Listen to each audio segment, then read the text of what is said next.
काही दिवसांपूर्वी मण्याळे गावचे सरपंच अमित कुऱ्हाडे यांच्यावर एका स्थानिक महिलेने आरोप केल्यानंतर आज मण्याळे गावचे सरपंच अमित कुऱ्हाडे यांनी माध्यमांशी बोलताना म्हटलं आहे की सदर महिला व कुटुंबांनी निवडणुकीचा व गावचा विकास चांगल्या पद्धतीने करत असल्याने मला चुकीच्या गुन्ह्यात गोवण्यात येत आहे। गावचा इनाम म्हणून असणारी जमीन ही सदर कुटुंबाच्या ताब्यात होती, ती संपूर्ण गावाने निर्णय घेत ताब्यात घेतली आहे।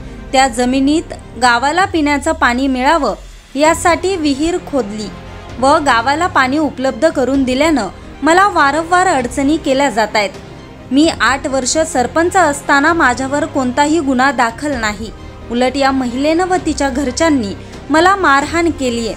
तसेच माझ्यावर सदर कुटुंबाने केलेला आरोप सिद्ध केल्यास मी गावच्या सरपंच पदाचा राजीनामा देईल, अशी प्रतिक्रिया त्यांनी दिली आहे। नमस्कार, मी ग्रुप ग्रामपंचायत मण्याळे सरपंच अमित विठ्ठल कुऱ्हाडे। गेले काही दिवस माझ्यावरती संतोष सोमनाथ हांडे, संपदा संतोष हांडे व सोमनाथ धोंडे भांडे यांनी माझ्यावरती खोटे गुन्हे दाखल करून मला दाबण्याचा प्रयत्न चालू आहे तो वारंवार करत आहे। माझ्यावरती गेले काही दिवस त्यांच्याकडं इनामी क्षेत्र होतं, ते इनामी क्षेत्र मी माझ्या प्रयत्नांनी संपदा संतोष हांडे हिच्या नावावर असताना ते गावाला मी मिळवून दिलेले। त्यांचा तो राग, तसेच त्या भैरवा देवस्थानमध्ये लोकवर्गणीतून विहीर खणली होती, या विहिरीत त्यांचं अनाधिकृत बागायचं व अनाधिकृत वीज कनेक्शन आहे। या संदर्भात मी ब्राह्मणवाडा संगमनेर या वीज कनेक्शन कटसाठी मी त्यांना अर्ज दिलेले आहे MSCB ला। नंतर असाच त्यांची मला वारंवार तकलीफ होत होती, जेणेकरून त्यांनी इनाम आणि गावठाण 1.5 एकर हा गावठाण मी त्यांच्या ताब्यात असताना गावाला मिळवून दिलेला आहे। परंतु त्यांचे आताही अतिक्रमण आहे ते हटवण्याचं काम माझं चालू आहे।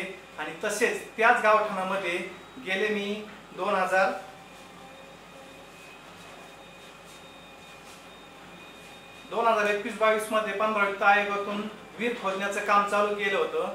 परंतु यांनी सोमनाथ धोंडे भांडे यांनी मला वकिलाच्या मार्फत नोटीस दिली की हे काम करायचं नाही। ग्रामपंचायतने जे काम ठरवलेलं होतं हा वारंवार मला नोटीस पाठवतो वकिलाच्या थ्रू की हे काम करायचं नाही, हा निधी इकडे वापरायचा नाही। ग्रामसभेने ज्या कामाला मान्यता दिली असती, परंतु हा वारंवार मला प्रत्येक कामात नोटीस पाठवतो, हे करायचं नाही। गेले 1.5 ते 2 वर्ष या माणसाने विहिरीचं काम बंद केलं। गावाला आज टँकर चालू, आजही गावाला पाणी नाही। या माणसाने गाव वेठीस धरलेला आहे आणि त्या विहिरीचं काम यांनी 1.5 वर्ष बंद ठेवून नंतर मी माझ्या पद्धतीनं पोलीस प्रोटेक्शनची मागणी करून त्यांना 2-3 वेळेस ग्रामसभा घेऊन सर्व लोक मग सर्व गाव जमा झालं। नंतर विहिरीचं काम चालू केलं, विहीर पूर्ण झाली। विहिरीला उन्हाळ्यात भरपूर पाणी लागलं आणि याला ते पाणी देखवलं नाही। याने रात्रीतून येऊन बोरच्या गाड्या आणल्या आणि विहिरी शेजारी एक 500 फुटावर बोर मारला। बोर मारल्यानंतर मी रात्री 10 वाजता येऊन पोलीस स्टेशनला बोर चालू असताना तक्रार दिली आणि त्या तक्रारीचं कोणतंही निवारण झालं नाही। नंतर सकाळी रात्री पहाटे 3 वाजता मी गावातल्या सर्व महिलांना जमा केलं आणि तिथं जाऊन त्याचा बोर बंद केला। पहिला मारला, दुसरा बोर बंद केला। दुसरा बोर बंद केल्यानंतर सकाळी आम्ही त्या गाड्या आडून धरल्या। गेले 2 दिवस त्या गाड्या आम्ही तिथं उभ्या ठेवल्या होत्या की ग्रामपंचायतच्या विहिरीपाशी बोर मारल्यामुळं, तर त्याच्यावरती त्या गाड्यांवर कोणती ॲक्शन झाली नाही किंवा तहसीलदार साहेबांनी बोर मारला यानंतर आम्ही कंप्लेंट केली, त्यानंतरही आम्हाला न्याय मिळाला नाही। याचा त्यांनी मनात राग धरला। परंतु दुसरा विषय असा की आमच्या गावातली शाळा होती, शाळेचं काम चालू असताना यांनी शाळाही 2 महिने बंद ठेवली की आपल्या घरची मुलं बाहेरच्या गावी घालायची, इथल्या मुलांची जी शाळा आहे हिचं काम यांनी वरती पत्रांचं काम चालू होतं दुरुस्तीचं, ते गेले 2 महिने बंद ठेवलं। वारंवार हा मला तकलीफ करत असतो, याचा माझा कोणताही बांधारा बांधणं किंवा माझा कोणताही याच्याशी वैयक्तिक वैर नाही, परंतु ही व्यक्ती गावाला काही ना काही, मी गेले 10 वर्ष झाले सरपंच, माझे 8 वर्ष झालेले, आणि हा माझ्या ग्रामपंचायतला 2 वेळेस विरोध होता, तर त्याला 2 वेळेस माघार घेतली आणि सोसायटीला मन्याळ विकास सोसायटीमध्ये हा माझ्या विरोधात उभा राहिला आणि याचा पराभव झाल्यामुळं याला ह्या सगळ्या गोष्टींची खंत होती आणि यांनी लोकांनाही बोलून दाखवलं होतं की मी सरपंचाला अशा पद्धतीने होतील का त्याला कोणी सोडवायला पण येणार नाही, मी याच्यावर अत्याचाराचे किंवा काही ना काही कंप्लेंट मी करतच राहणार, आणि मी कार्यशील सरपंच असल्यामुळं लोक मला चांगले मानतात. आमचं ग्रुप ग्रामपंचायत म्हणजे 3 गावांचा मी कारभार पाहतो, परंतु कोणत्याही प्रकारे अशी माझ्याकडून चुकीची घटना घडत नाही किंवा माझं कामही चांगलं आहे. आणि या व्यक्तीनं याचीच तकलीफ आहे लोकांना, या गोष्टींचा त्यांना मला माहित असतं. याचे प्रकरण चोरीचे 2-3 वेळेस लोकांनी माझ्या कंप्लेंट केली, सरपंच साहेब असे प्रॉब्लेम आहे.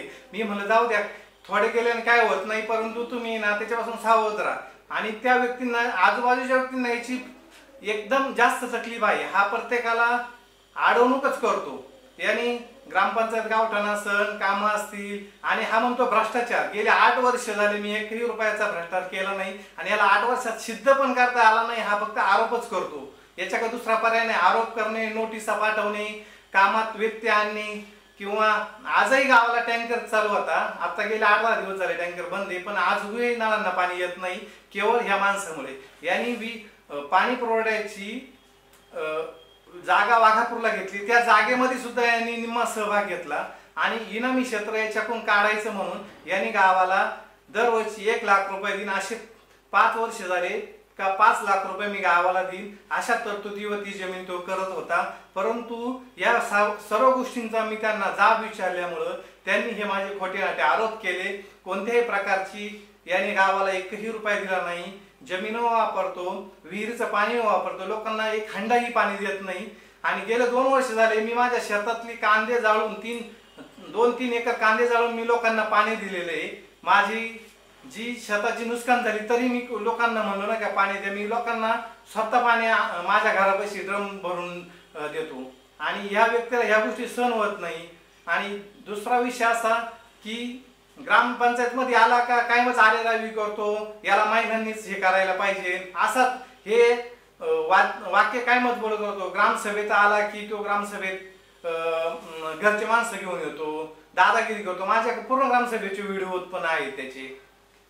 परत कोणतंही काम काढलं का लोकांना हानी इकडे वापरू नका, ग्रामसभेचा प्रस्ताव असतो. आणि विहिरीच्या कामात संदर्भात यांनीच सांगितलं होतं का तिथे विहीर घ्या, आणि नंतर त्यांनीच नाटके केली का विहीर घेऊ नका.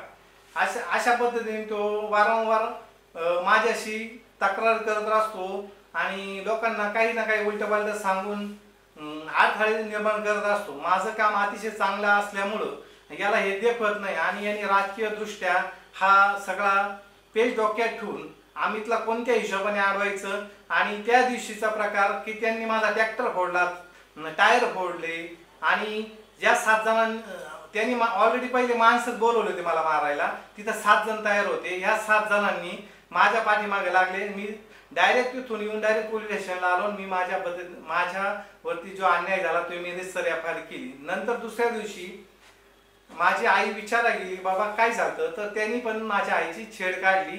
या संदर्भात नंतरही मी येऊन पोलीस स्टेशनला तक्रार दिली. अशा पद्धतीने हा माणूस वारंवार माझ्याशी वागतो, आणि काही ना काही दुखणे तयार करत असतो. तरी याची दक्षता सर्व ग्रामस्थांनी घ्यावा, पोलीस स्टेशननी घ्यावा, आणि याचा जो बोर घेतलेला आहे तो बोर गाडण्यात यावा. आम्हाला जे क्षेत्र देवस्थानचं आहे ते आम्हाला गावात आता जो करतोय त्याने ते करू नये. गावाने त्याच्यावर कब्जा मिळण्यासाठी आम्हाला सहकार्य व्हावा.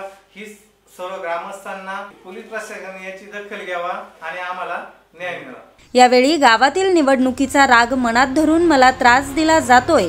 गावात माझे एकच घर असून सदर कुटुंबाकडून मला व माझ्या जीवाला धोका असल्याचं अमित कुऱ्हाडे यांनी म्हटलं आहे. न्यूज सह्याद्री एक्सप्रेससाठी संपादक भाऊसाहेब साळवे, अकोले.